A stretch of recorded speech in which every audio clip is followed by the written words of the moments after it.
গত মাসে ইরান ও ইসরায়েলের মধ্যে ১২ দিন ধরে চলা যুদ্ধের পর থেকে আরব উপসাগরীয় অঞ্চলের দেশগুলো একরকম নীরব অবস্থানে আছে। কাতারের মাটিতে যুক্তরাষ্ট্রের আল উদাইদ বিমান ঘাঁটিতে ইরানের হামলা চালানো সত্ত্বেও এই পরিস্থিতি দেখা যাচ্ছে। প্রায় ২ সপ্তাহ ধরে চলা এই যুদ্ধের শেষ পর্যায়ে ওই বিমান ঘাঁটিতে হামলা হয়। বিশেষজ্ঞদের মতে এই হামলাটি ছিল নজিরবিহীন, কারণ কাতার ওই অঞ্চলে ইরানের অন্যতম শক্তিশালী মিত্র। আরব উপসাগরীয় দেশগুলো আল উদাইদ বিমান ঘাঁটির ওপর হামলার ঘটনায় তৎক্ষণাৎ নিন্দা করেছিল, কিন্তু এই নিন্দা এবং হামলার খবর খুব তাড়াতাড়ি সংবাদ শিরোনাম থেকে হারিয়ে যায়।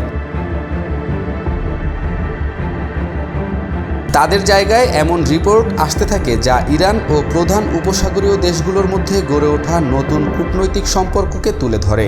ইসরায়েল ইরান সংঘাত শেষ হওয়ার পর সংযুক্ত আরব আমিরাতের কূটনৈতিক উপদেষ্টা আনোয়ার গারগাশের পক্ষ থেকে উপসাগরীয় অঞ্চল থেকে একটি গুরুত্বপূর্ণ বিবৃতি আসে, যেটি তিনি এক্সে পোস্ট করেন।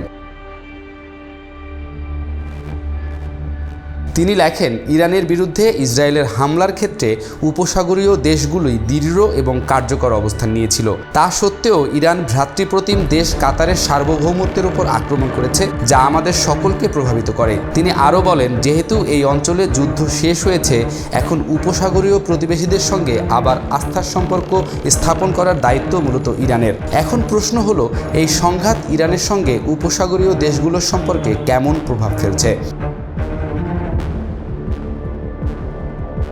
ইসরায়েল ইরান সংঘাত এবং আল উদাইদ ঘাঁটিতে ইরানের হামলার পর সৌদি আরবের প্রতিক্রিয়া থেকে বোঝা যায় তারা ইরানের সঙ্গে সম্পর্ক বজায় রাখতে আগ্রহী। বান্ডেল থাকলে প্রতি সেনমানিতে টাকা বাঁচবে। বিকাশ সেনমানি বান্ডেল কিনে জিতুন প্রতি লেনদেনে। দুই দেশের মধ্যে দফায় দফায় উচ্চ পর্যায়ের বৈঠকে বিষয়টি স্পষ্টভাবে দেখা গেছে। ২০২৩ সালের মার্চে চীনের মধ্যস্থতায় সৌদি আরব ও ইরানের মধ্যে হওয়া চুক্তি বিশ্বজুড়ে আলোচনায় আসে, তবে সৌদি গণমাধ্যম ও কর্মকর্তারা এ চুক্তি বাস্তবায়ন নিয়ে খুব সীমিত মন্তব্য ও প্রতিবেদন প্রকাশ করেন। এ থেকে ধারণা করা যায়, যদি পরিস্থিতি কখনো বদলায় তাহলে সৌদি আরব ওই চুক্তি থেকে সরে আসতে পারে। ইরানের সঙ্গে দুর্বল হয়ে পড়া সম্পর্ক মজবুত করতে সৌদি আরব যে আগ্রহী তা স্পষ্ট হয় এপ্রিল মাসে প্রতিরক্ষামন্ত্রী খালিদ বিন সালমানের ঐতিহাসিক ইরান সফরের মাধ্যমে। এছাড়া ক্রাউন প্রিন্স মোহাম্মদ বিন সালমান ১৩ জুন ইসরায়েলি হামলার তীব্র নিন্দা জানিয়ে ইরানের প্রেসিডেন্ট পেজেশকিয়ানকে শোকবার্তা পাঠান। সৌদি নেতৃত্ব ইরানি হজযাত্রীদের নিরাপদে ফিরে যাওয়ার বিষয়টি নিশ্চিত করতে বিশেষ ব্যবস্থা নেওয়ারও নির্দেশ দেয়। যদিও সৌদি আরব কাতারের আল উদাইদ ঘাঁটিতে ইরান হামলা চালানোর সঙ্গে সঙ্গেই তীব্র নিন্দা জানিয়েছে। সেখানকার সরকারি কর্মকর্তা থেকে শুরু করে গণমাধ্যম সবাই আগের মতো স্থিতিশীলতার বার্তা দেয়। কাতারের প্রধানমন্ত্রী ও পররাষ্ট্রমন্ত্রী শেখ মোহাম্মদ বিন আব্দুল রহমান আল থানি বলেছেন, এই হামলার ফলে ইরানের সঙ্গে কাতারের সম্পর্কের উপর নেতিবাচক প্রভাব পড়েছে, তবে তিনি আশা করেন সম্পর্ক আবার স্বাভাবিক হয়ে যাবে। অন্য উপসাগরীয় দেশগুলোর মতে ১৯৭৯ সালে ইরান ইসলামী প্রজাতন্ত্র ঘোষণার পর থেকে কাতার আর ইরানের সম্পর্ক কখনোই পুরোপুরি স্থিতিশীল ছিল না। হামলার পর দুই দেশের শীর্ষ কর্মকর্তারা ফোনে কথা বলেছেন, যা ইঙ্গিত দেয় যে তারা এই ক্ষতিগ্রস্ত সম্পর্ক মেরামত করার চেষ্টা করছিলেন। ইরানের প্রেসিডেন্ট এবং পররাষ্ট্রমন্ত্রী কাতারের কর্মকর্তা ও গণমাধ্যমের সঙ্গে যোগাযোগ বজায় রেখে দ্বিপাক্ষিক ও আঞ্চলিক সম্পর্কের উপর সম্ভাব্য যে কোনো ক্ষতি কমানোর চেষ্টা করেছেন।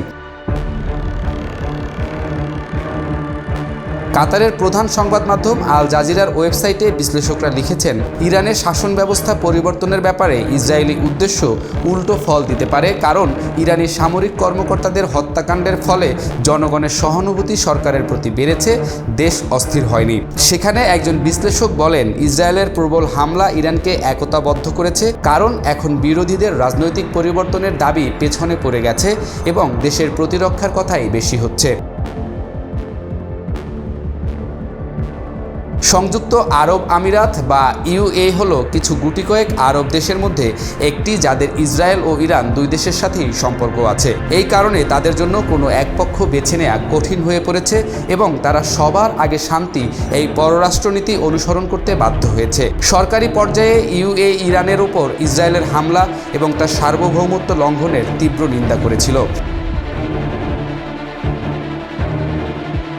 ইউএই কোনোভাবে ইরানের সরকার পরিবর্তনের পক্ষে কোনো ইঙ্গিত দেয়নি, সেই সাথে তারা আমেরিকার সমর্থিত ইসরায়েলি আধিপত্যকেও গুরুত্ব দেয়নি।